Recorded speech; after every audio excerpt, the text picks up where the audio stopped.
पापस्योदनं कुशलस्य उपसंपदा सचित पर्योदपनं एतं बुद्धान शासनं. बुद्ध म्हणतात, मेंदू हा एक उपजाऊ शेती आहे. त्यामध्ये जे पेराल ते उगवलं जातं. एखाद्या व्यक्तीने जर शेतीमध्ये ज्वारीचा दाणा पेरलेला असेल तर निश्चितच त्याला ज्वारीचेच कंस येणार आहे. कारण त्या ज्वारीच्या दाण्याला गहू येणार नाही. त्याच पद्धतीने आपण जर आपल्या मेंदूमध्ये चांगले कुशल कर्म जर पेरले तर निश्चितच त्याला कर्माचे फळ येतील. आणि आपण जर अकुशल कर्म पेरले तर निश्चितच दुःख, व्यभिचार, तृष्णा, लोभ, मोह, माया या दुःखामध्ये आपण विलीन होणार आहोत. आता सगळ्यात महत्वाचं की आजचा टॉपिक जो आहे की 2 दिवसाच्या शिबिरात आपण शिकलेला आहे की प्रथम सुरुवात जी असते धम्माची ती म्हणजे त्रिशरण आणि पंचशील, बरोबर ना? त्रिशरण आणि पंचशीलाचं तुम्ही त्रिशरण आणि पंचशील शिकलाय म्हणाला. त्यानंतर त्याचा मराठी अनुवाद जे आहे पाली भाषेचा ते पण शिकला. आता राहिलं काय तर त्रिशरण आणि पंचशिलेचं कार्य काय, पंचशिलाचे फायदे कोणते आणि तोटा कोणता हे आज आपण शिकून घेणार आहोत. एका छोट्याशा तथागतांच्या कालखंडामधली एक छोटीशी गोष्ट आहे, त्याच्यामधून आपण शिकणार आहोत की त्याचे फायदे कोणते आणि नुकसान कोणते म्हणून. परंतु सगळ्यात महत्वाचं मी प्रथम सांगेन की लहान मुलं असतील तर त्यांना पहिल्यांदा त्रिशरण पंचशील शिकलं पाहिजे. कारण एक कवी म्हणतात की डोळे आले की बाळाले भीमाचा फोटो दाखवा माय, डोळे आले की बाळाला भीमाचा फोटो दाखवा माय, बुद्धाचा फोटो दाखवा माय. तथागतांच्या कालखंडामध्ये एक राजा, त्या राजाच्या दरबारी तथागतांचे ते अनुयायी असताना त्या राजाच्या दरबारीमध्ये एक ब्राह्मण व्यक्ती होता. आणि तो ब्राह्मण व्यक्ती त्यांच्या गावामध्ये फार श्रीमंत व्यक्ती होता. त्याच्याकडे भरपूर संपत्ती होती आणि तो वेदामध्ये पारंगत होता. तो दिसायला सुंदर होता आणि तो राजाचा खजिनदार असल्यामुळं त्याला असं वाटायचं की मी ज्यावेळेस राजाच्या दरबारामध्ये जातो त्यावेळेस तिथले जे लोक आहेत, तिथले जे सेवक आहेत, पूर्ण गावामधले नगरीमधले जे लोक आहेत ते मला फार मान सन्मान देत असतात. तर ते मान सन्मान कशामुळे देतात तर त्याला असं वाटायचं की मी या गावामध्ये श्रीमंत व्यक्ती आहे म्हणून मला लोक मान सन्मान देतात. मी राजाचा खजिनदार आहे म्हणून मला लोक मान सन्मान देत असतील.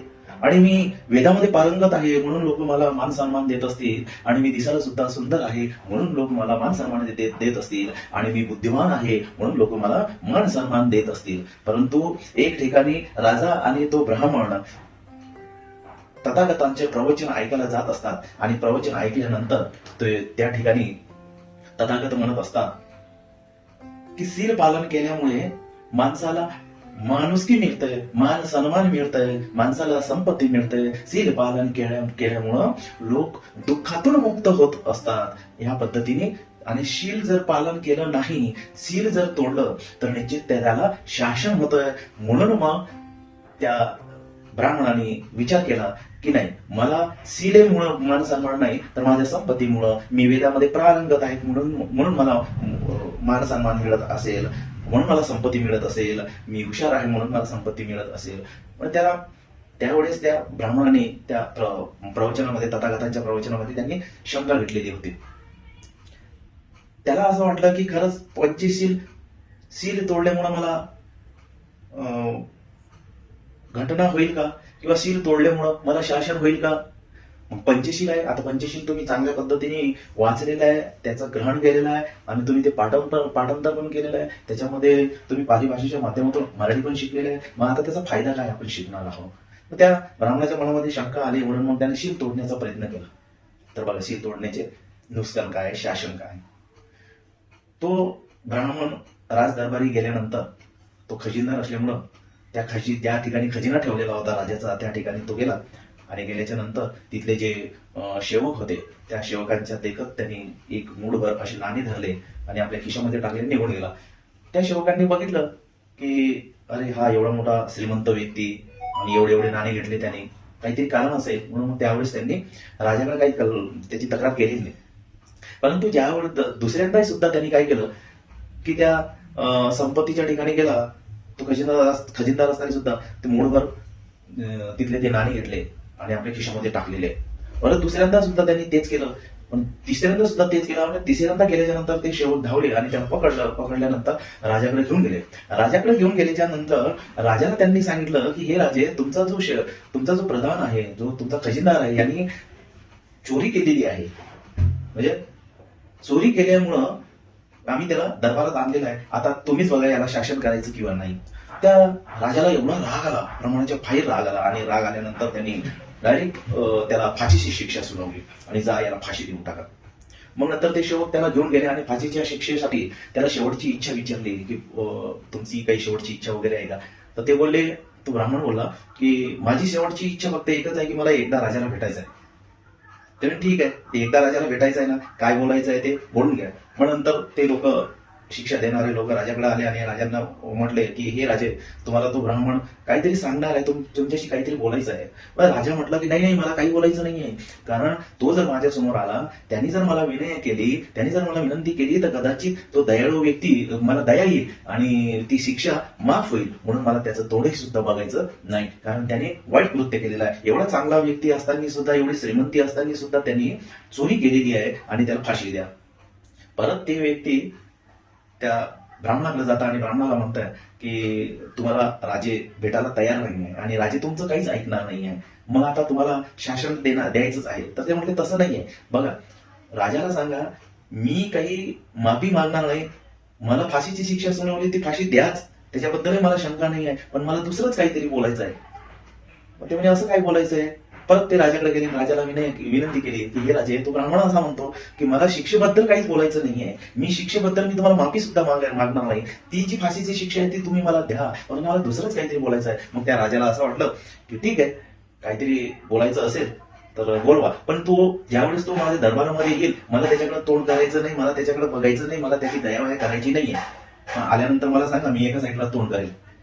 मग त्यावेळेस त्या दरबारामध्ये त्या ब्राह्मणाला आणलं आणि आणल्याच्या नंतर ते राजाला विनय करायला लागले, हे राजे, तुम्हाला माहित आहे ना मी या गावामधला सगळ्यात श्रीमंत व्यक्ती आहे. अरे मग राजे म्हणतात, अरे हो ना, म्हणून तर मला तुझा फार राग आलेला आहे, तू असं कृत्य केलेलं आहे, असं कृत्य करायला नव्हतं पाहिजे ना, त्याचाच राग आला म्हणून तुला फाशी शिक्षा सुनावलेली आहे. परत तो ब्राह्मण म्हणतो, राजे तुम्हाला माहिती आहे ना मी वेदामध्ये पारंगत आहे, बुद्धिवान आहे. अरे हो ना, तू बुद्धिवान आहे, याचाच तर मला राग आलेला आहे की तू चोरी केलेली म्हणून तर तुला फाशीची शिक्षा सुनावतोय. पण राजे तुम्हाला माहिती आहे ना मी या गावात तुमचा खजिनदार आहे. अरे हो, तू माझा खजिनदार आहे, एवढे दिवस चांगल्या पद्धतीने तू माझं संरक्षण केलं त्या संपत्तीचं, आणि कधीही 2 रुपये म्हणजे काही पैशाची उलाढाल तू केलेली नाहीये, इकडे तिकडे केलेली नाही, म्हणून तर मला तुझा राग आलेला आहे. म्हणते एखाद्या वाईट व्यक्तीने जर केलं असतं तर मला काही वाटलं नसतं, परंतु तू चांगला व्यक्ती असताना सुद्धा तू ते कृत्य केलेलं आहे, म्हणून तर मला राग आलेला आहे, म्हणून तुला फाशीची शिक्षा सुनावलेली आहे. मग तो परत ब्राह्मण म्हणतो की हे राजे तुम्हाला माहित आहे ना मी बुद्धांचा शिष्य आहे. अरे हो, हेच तर मला माझ्या डोक्यामध्ये खडा केलेला आहे की तू बुद्धांचा शिष्य असताना सुद्धा असं कृत्य केलेलं आहे, म्हणून तर मला त्या गोष्टीचा राग आलेला, म्हणून तर मी तुला फाशीची शिक्षा सुनावलेली आहे.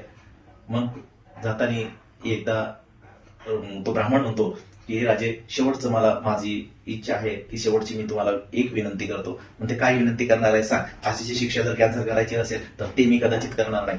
ते ब्राह्मण म्हणतो, नाही मला फाशीची शिक्षा कॅन्सल करूच नका, फक्त माझी एक गोष्ट ऐका. म्हणजे का, ज्या वेळेस तुम्ही आणि मी तथागतांचं प्रवचन ऐकायला गेलेलो होतो त्या ठिकाणी तथागत म्हटले होते की सीलेन सुगती यंती, सीलेन भोग संपदा, सीलेन निवृत्ती यंती, तस्मा सीलेन सिद्धिया.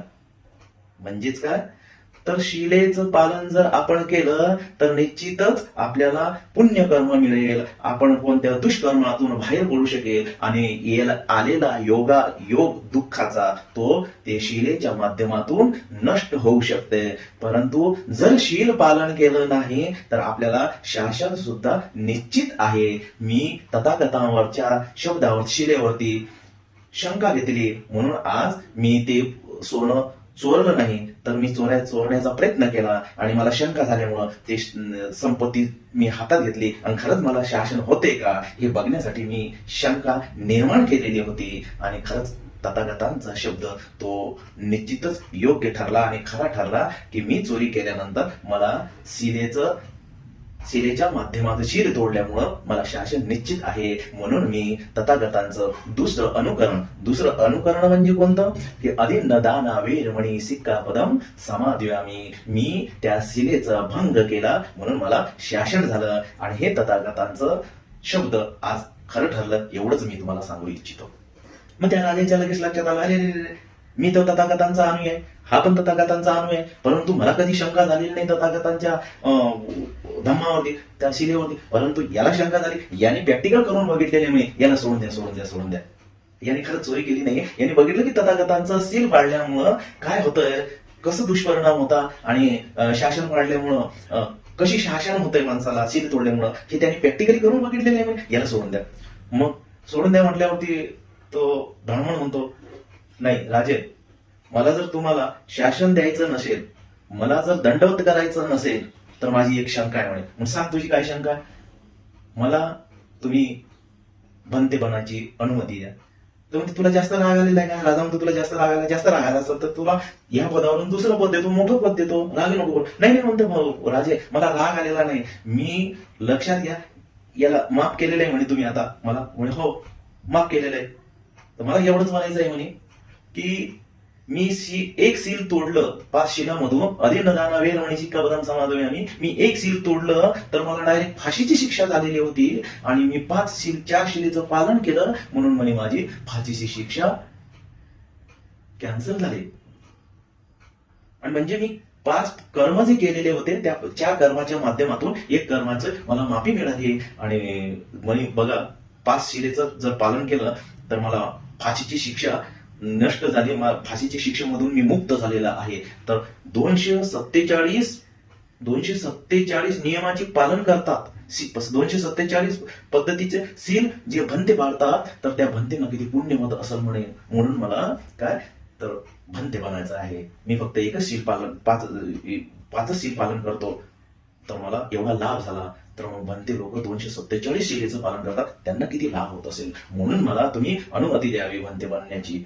बस माझी एवढेच आहे. जर मला तुम्ही फाशी देणार नसाल तर, आता लोक काय म्हणतात, जर मला शिक्षा द्यायची असेल तुम्हाला तर मग ही गोष्ट माझी मान्य करा. पण तो काय म्हणतो, मला जर शिक्षा द्यायची नसेल तर मला अनुमती द्या, मला भंते बनायचं आहे म्हणून. म्हणजेच काय, तुम्ही आज या गोष्टीमध्ये काय शिकाल, एक सील जरी पाडलं तर फाशीची शिक्षा झालेली होती, तो एक सील जरी तोडलं तरी फाशीची शिक्षा झाली होती, आणि 5 सीलाचं ग्रहण केल्यामुळं त्या फाशीची शिक्षेमधून मुक्त झाला. हेच तथागतांचं अनुशासन आहे, हेच तथागताचं धम्म आहे. एवढं आसिकला भरपूर झालं नाही का.